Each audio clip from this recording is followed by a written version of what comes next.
Yeah, we are in the place of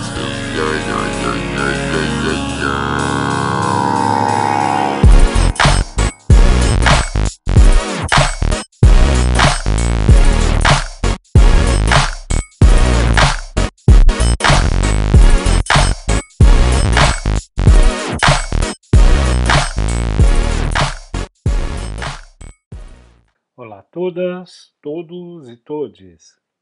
Esse é mais um apêndice do Cenografia e Tecnologia. No episódio de hoje iremos falar sobre os elementos e os fundamentos de iluminação cênica. A gente vai falar sobre temperatura de cor, sobre a percepção, né, e a ilusão criada com a iluminação cênica, e um pouco sobre a sua aplicação e os efeitos.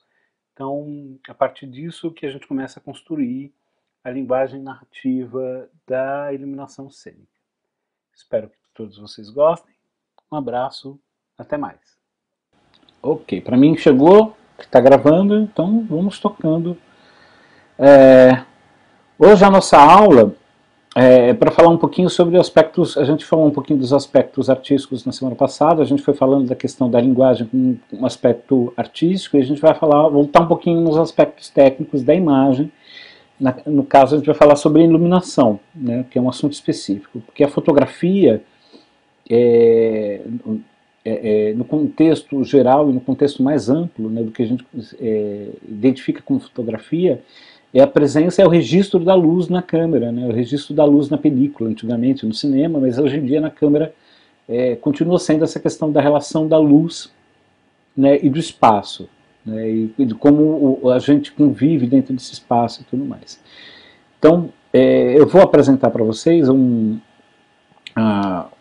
umas imagens e tudo mais, explicar como é que a luz se comporta e como é que a gente tem variações e condições de iluminação diferentes, e alguns são mais benéficos para a gente poder trabalhar, né, com videografia, com imagem, com registro audiovisual, e outras que são não tão boas, mas que também dá para fazer.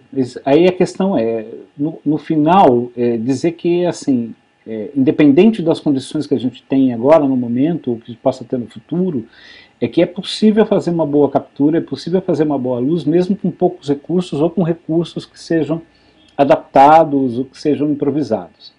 Então, deixar claro isso já desde o início, que é sempre possível fazer com o que tem. É sempre possível fazer com poucos recursos, ou com... Depois eu vou até procurar um videozinho para mostrar que tem gente que se adapta fazendo em casa, fazendo tripé de cano de PVC, usando lâmpada comum, lâmpada de LED comum, fazendo uns difusores, fazendo umas coisas assim, umas gambiarras bem da hora que dá para quebrar o galho e resolver a vida da gente. Então eu vou abrir o compartilhamento aqui. Então quando a gente fala em luz, né, quando a gente fala em iluminação, a gente tem que ficar atento, porque assim, o que a gente tem de registro de iluminação, a gente pega a referência da luz do sol, né? Então a luz do sol, a luz, ela viaja, se propaga no espaço, chegando até a gente, ela é uma manifestação dos fótons, né, de uma partícula chamada fóton, que ela se comporta tanto como frequência, tanto quanto matéria.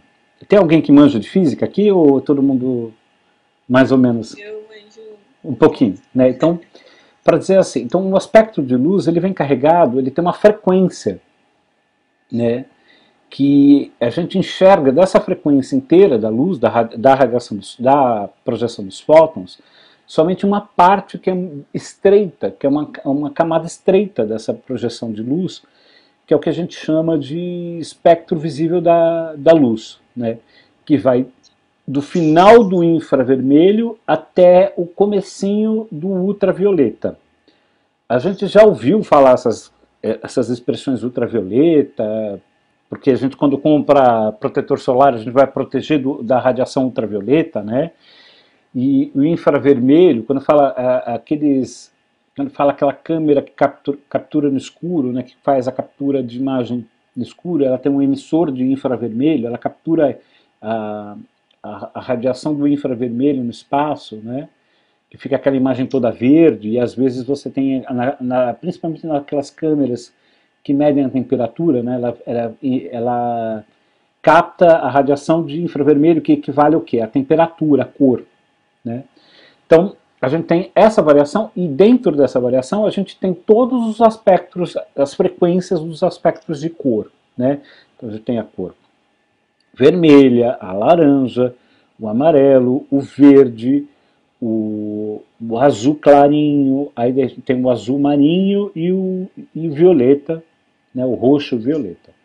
Então, esse é o espectro visível da cor, da luz. E o que acontece? Então viaja todo mundo junto, viaja todas essas frequências, todas estão juntinhas, estão todas, mas quando ela encontra com uma barreira física, quando ela muda de ambiente, ela vai se decompor, né? E aí o que a gente enxerga? As cores, que a gente enxerga a variação das cores.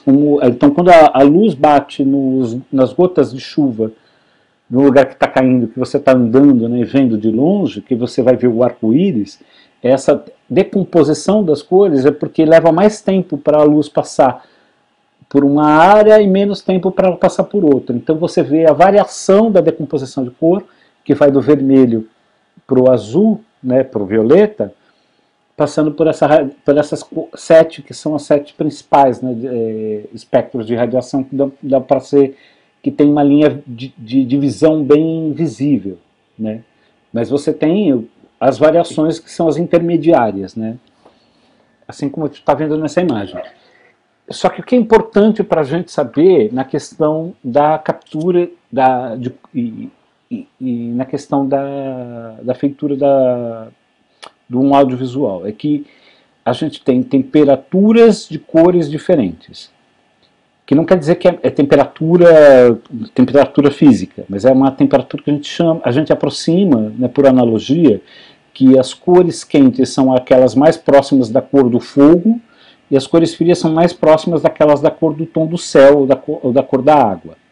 Então é só uma questão análoga que foi sugerida e que as pessoas seguiram como regra para identificar. Porque na vida real, a chama do fogo azul é 5 vezes mais quente que a chama vermelha. Então na física e nessa classificação elas não batem dentro do mesmo aspecto, não batem dentro da mesma realidade. Mas o que é importante dizer? Que a gente tem a radiação das cores quentes que variam entre 2700 Kelvin, Kelvin é a medida de temperatura de cor, que definem essas divisões, né, das radiações. Aí até mais ou menos 3.500, 3.600, a gente está dentro desse aspecto que é aquela luz suave, que eles chamam, quando a gente vai comprar lâmpada, está lá, branco suave. Né? Você vai ver ali, tá, na descrição da lâmpada, está escrito isso, que são dessas que vão dos 2.700 até mais ou menos os 3.500 Kelvin.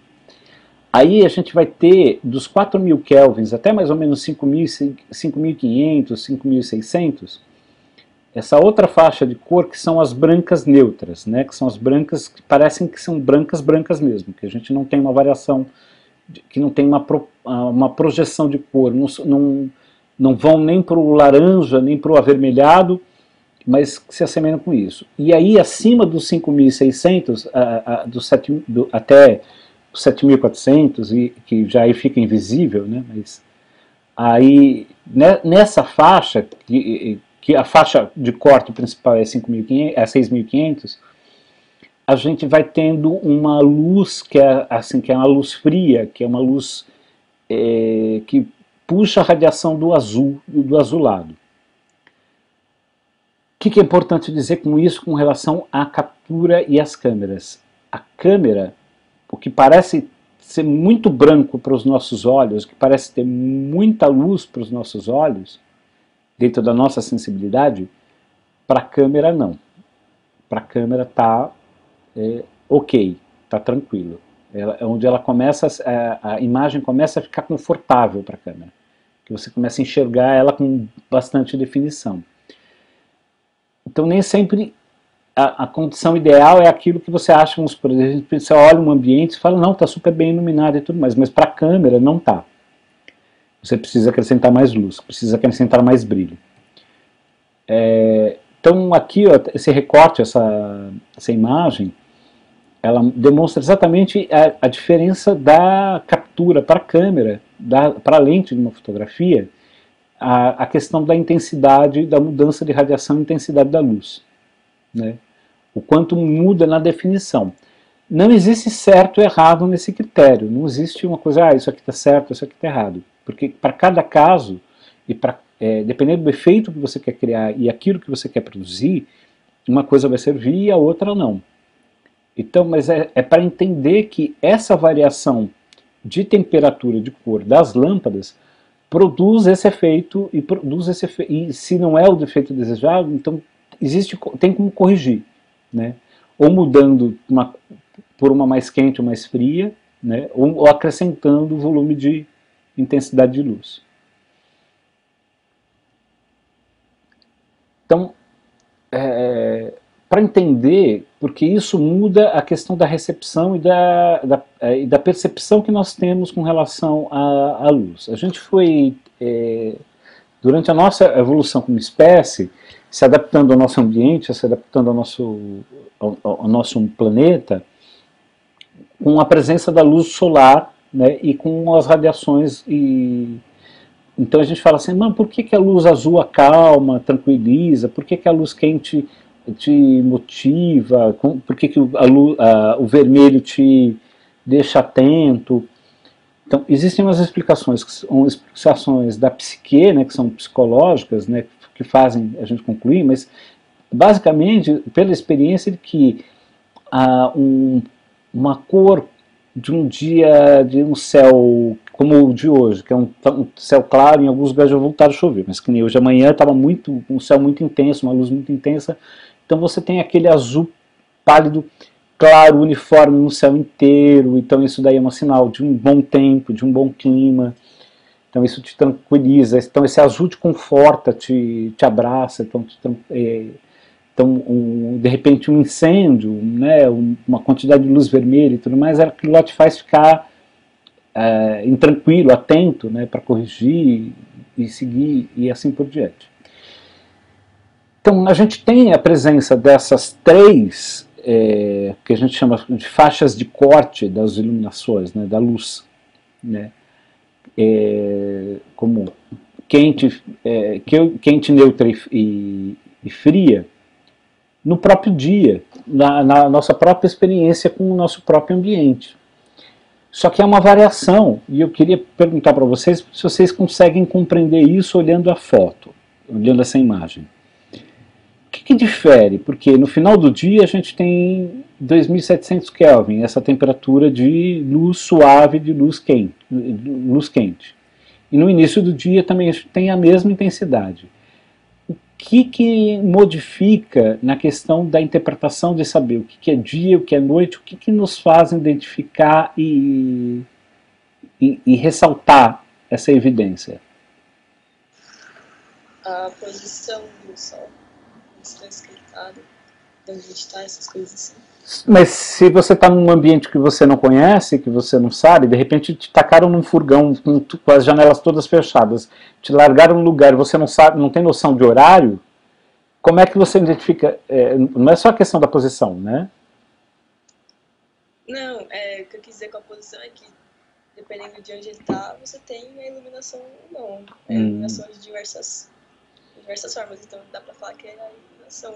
Assim, mas aí tem uma coisa que é muito importante e que a gente usa cenicamente, que a gente usa no espaço cênico e a gente também usa como recurso também no cinema, como a ação cênica da luz, que quando a luz se revela e que a luz está se abrindo, né, quando a gente mostra e revela este movimento de luz, a gente está explicitando que é o início do dia. Quando a gente tem a mesma intensidade de cor, a mesma intensidade de radiação, mas a gente tem a evidenciação das sombras e do escurecimento, é que a gente tem a percepção da noite. A percepção que a gente tem com a relação do ambiente é a percepção da perda da luz e da entrada da luz. Deu para entender? Então, é uma coisa que a gente tem que ficar atento, porque o que acontece? É o mesmo efeito, é a mesma, enfim, é a mesma escala cromática, é a mesma intensidade de luz, só que numa você revela a luz, isso deixa mais evidente o brilho e a intensidade da luz. E na outra você deixa mais intenso a percepção da sombra. Então a gente usa esses movimentos, usa esse critério de percepção para revelar se é dia ou se é de noite, porque é muito esquisito isso e é muito engraçado como a gente internaliza essa relação para dentro dos nossos dia a dia, porque a gente bate o olho num quadro, por exemplo, a gente vê uma obra de arte, enfim, de um grande artista, posso falar vários, eu vou mostrar alguns também como exemplo, mas a gente identifica se é dia, se é noite, e não tem, a gente não sabe para que lado nasceu o sol na foto, a gente não tem referência nenhuma. Mas esses elementos que são que estão tão agregados no nosso subconsciente, no nosso inconsciente, que a gente nem se dá conta, a gente nem levanta essas bolas no nosso fazer, no nosso dia a dia. Mas quando você vai ter que produzir esse efeito nos outros, vai ter que produzir isso de forma proposital, a gente tem que tomar consciência disso. Então vamos lá. Então a gente vai falar um pouquinho dos equipamentos que são os equipamentos essenciais, são equipamentos básicos de iluminação, que são os convencionais que a gente vai achar nos sets de filmagem e tudo mais. Só que, claro, depois a gente vai falar do que a gente tem de alternativo, mas é para vocês saberem, entenderem que quando se tratar de uma produção, esses elementos vão ser elementos usuais, convencionais. Então a gente vai falar de alguns refletores que são refletores voltados para a produção de audiovisual. Nesse caso aqui a gente está vendo um refletor que ele é chamado de Fresnel. Ele tem como característica fundamental, né, além de iluminar, claro, mas assim, é de difundir a luz, é de criar uma massa de luz que seja uniforme e que não tenha marcas de definição. Né? Então ele faz uma massa de luz que ela é uniforme do início ao fim e a gente não tem halos, não tem, então ele faz com que ela venha já difundida do próprio refletor. E aí esse é um dos que mais usados e mais comuns dentro da captura de cinema. Né? Mas aí ele tem uma variedade enorme de refletores pequenos que são de 500 watts, 650 watts, de 1000 watts, de 750 watts, de 2000 watts, de 5000 watts, que já são refletores enormes, são refletores imensos para iluminar grandes áreas, né? Fazer grandes massas de luz, fazer às vezes simulação de nascer de sol presencial dentro de um set de filmagem gigantesco. Então já são equipamentos bem mais potentes, mas voltados para produções bem mais caras e bem mais profissionais. Aí nós temos um outro tipo de refletor, que é um kit de tipo sombrinha, né, que é o chamado soft light.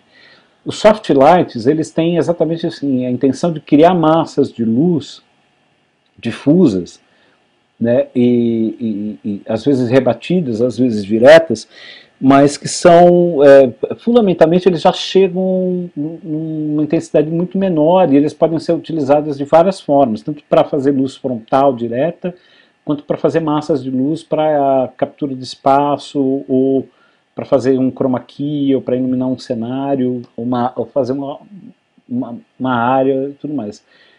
Vocês podem ver que, tá vendo, ela está usando lâmpadas que são lâmpadas convencionais, daquelas lâmpadas econômicas, né? Então o que acontece? Deixa eu ver aqui, peraí. As lâmpadas econômicas, aqui, né, o que acontece? Elas têm um índice de reprodução de cor e uma temperatura de cor elevadíssimos. Elas estão lá na faixa dos brancos e da radiação dos azuis ali, né? Então, precisa ter um certo volume, e como elas também não têm muita potência, eles precisam de um certo volume para gerar essa massa, gerar essa difusão. E eles também vêm com um outro acessório, que não é só essa questão, que é como se fosse um guarda-chuva, né? E tem alguns que são até o desenho mesmo do guarda-chuva, são muito usados para fotografia. Então, ela vem também com esse outro tecido, que é um tecido semi-transparente, que põe na frente, que tem o papel exatamente de difundir, de fazer com que a luz saia de lá já de forma homogênica, né? Esse também é um outro tipo de soft light. Tá todo mundo aí, gente? Eu não tô... Alô? Sim. Oi? Sim. Ah, tá ok. Não, é que o meu som tá falhando pra mim, eu não sei, tô achando estranho. Aí, é porque quebrou o meu microfone do computador, eu tô usando o fone de ouvido, então às vezes eu fico meio perdido com isso.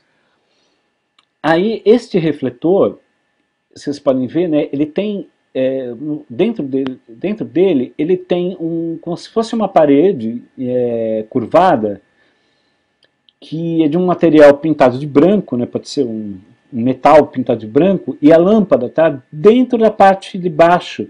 Está vendo? Tem a alça amarela, tem a parte de baixo dele, então é uma lâmpada que está inserida ali dentro. Então ele não projeta a luz direto da lâmpada, ele só reproduz o que rebate dessa carcaça pintada de branco, né? Então ele produz uma luz que já é amena, uma luz que já é rebatida. Então ela vem muito menos intensa, né? Então ela vem amaciada, por isso que é soft, né? É uma luz macia. Então isso é importantíssimo para fazer preenchimentos de luz uniformes em captações de câmera, em captações de imagem, fotografia. E eu vou mostrar depois exemplos, né? Esse cara todo mundo conhece, né? Ficou famosíssimo esse ano, né?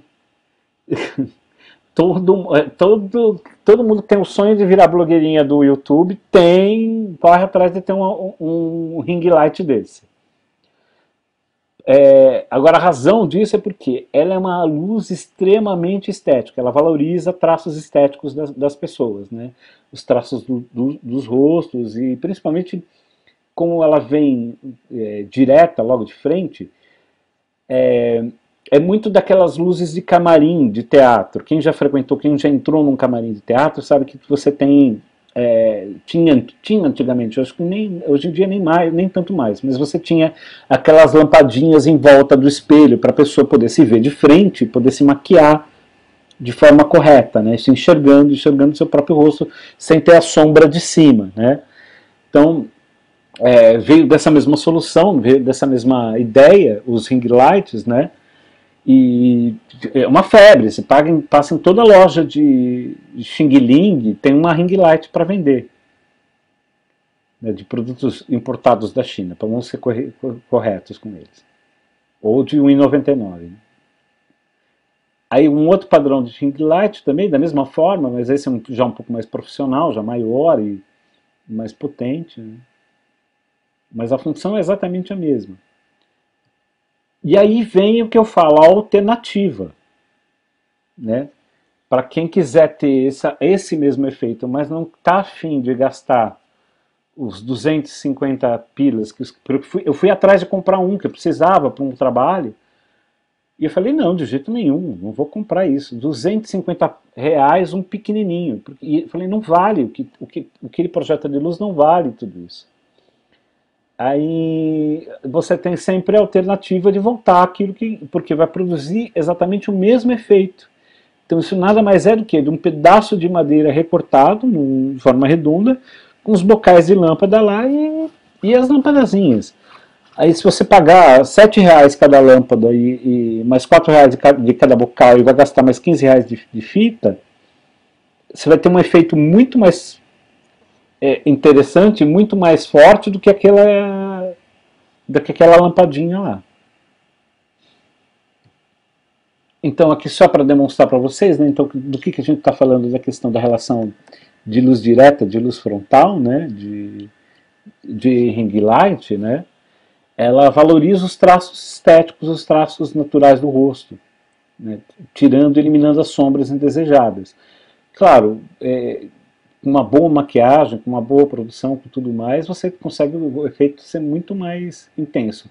Agora, o efeito mais mágico dessa lâmpada, né, desse tipo de refletor, são os reflexos da íris. Vocês conseguem enxergar? Ampliando aqui. Dá pra ver, mais ou menos. Porque os olhos brilham com esse tipo de luz. Os olhos brilham. Então, isso tem um efeito mágico para quem está vendo, né, para quem está assistindo. É sedutor, entendeu? É uma coisa que tem uma relação exatamente com essa questão da sedução e tudo mais. Então, quer dizer, tem uma questão que exatamente que é bastante importante nessa questão de como que você atrai a pessoa, como que você chama para aquele teu produto. Então, tem truques, tem efeitos assim que são feitos assim desde a década de 50, nos filmes noir, naqueles filmes de suspense, principalmente de suspense que eram romances policiais e tudo mais. Havia um truque em algumas cenas, e você pode olhar, posso até separar depois, procurar aqui para mostrar para vocês, onde só iluminava a faixa dos olhos durante a cena inteira. Então tinham duas pessoas conversando, então recortava a cena de uma pessoa para outra, e você tinha um recortezinho de luz que vinha só nos olhos, assim. A luz só aparecia nos olhos, o resto parecia tudo escuro, tudo escurecido. Então aquilo lá criava um efeito, né, vamos supor, numa cena de sedução ou numa cena de suspense, são efeitos, são truques mágicos assim, da cinematografia. Agora, nada diz também que você não pode improvisar e usar com o que você tiver na mão, aquilo que você tiver à disposição. Esses refletorzinhos LEDs, que são refletorzinhos de iluminação de jardim, e eles têm também a mesma vantagem de ter as temperaturas de cor, tanto da quente, da neutra, quanto da fria também. E são refletorzinhos pequenos, que são portáteis, então quer dizer, você pode levar para uma produção para outra. Tem um outro jeito de fundir eles, que é assim, você não precisa botar um tecido em cima nem nada, mas você pegar um papel manteiga, aquele culinário, aquele que você tem na cozinha, que você usa para fazer biscoitinho, e para colocar na frente dessa lâmpada, você tem o mesmo efeito do Fresnel para fazer a gravação, para fazer a sua cena. O mesmo efeito de uma soft light. Só que a diferença é que lá, um Fresnel mais barato que você vai achar no mercado, desses Fresnéis de 650 watts, você vai pagar mais ou menos R$1.000, R$800 se você achar um importado ainda com preço antigo, né? Agora, um cara desse que vai fazer o mesmo efeito e você consegue fazer a mesma luz, você vai comprar numa loja de material de construção R$30, 25. Então, é uma questão de se adaptar. É a mesma questão da relação com a lampadinha para o ring light, né? Existe alternativa para poder suprir e seguir. E conseguir tirar efeito, tirar resultado. Tem um outro cara que também aparece de monte, né? A gente vê muito em teatro e tudo mais, mas só que eu coloco ele nessa aula como duas ressalvas, né? Primeiro, a intensidade da luz de LED, às vezes tem um brilho que é muito bom, muito bacana, mas esses refletores, geralmente eles trabalham com tri-LED, eles trabalham em RGB. Quando eu expliquei da questão das cores, cheguei a explicar isso para vocês, né? Falei, né, da questão de como funciona o sistema aditivo, enfim. Aí tem uma questão exatamente assim, ele é muito bom quando você vai querer fazer uma reprodução de cor, uma reprodução de luz, que seja de uma cor, vamos supor, vai querer fazer um vermelho, vai querer fazer um roxo, vai querer fazer um verde, vai querer iluminar e pensar, vamos supor, numa cenografia, ou no espaço, ou em cima do próprio ator, ele vai ser muito bom. Mas para você ter a intensidade de branco que você precisa para a câmera, para ser agradável, para ser confortável para a vista, quando você fizer essa gravação, eu não recomendo. Eu prefiro que as lâmpadas quentes ou as lâmpadas LED, que sejam de um tom só, sejam melhor. Mas é um equipamento alternativo que você acha no Mercado Livre a R$60, entendeu? R$65. Às vezes a preço, dá mesmo preço de lâmpada, só que a diferença é que você tem uma variedade maior dessas utilizações. Aí, essa questão toda, a gente mandou recado. Opa, vamos lá. Aí, essa questão toda é assim, exatamente qual é a finalidade que você vai usar. Então, quer dizer, não tem, perdão da uma palavra, mas não tem cagação de regra que vão poder chegar e falar assim, não, esse tipo de coisa você não faz com esse tipo de lâmpada. Esse tipo de coisa você não faz com esse outro tipo. Não existe regra. Dá para fazer tudo com tudo. Agora, claro, cada ferramenta tem uma especificidade. Cada ferramenta vai vir para um determinado serviço. Mas não quer dizer que você não possa usar para outro jeito, né? Não quer dizer que você consegue abrir uma lata de ervilha com um alicate de mecânica. Não, pode ser que não fique tão bom, mas se o objetivo era só abrir a lata de ervilha, vai funcionar. Se tiver um abridor, vai ser um pouco melhor, mais higiênico, enfim. Mas resolve.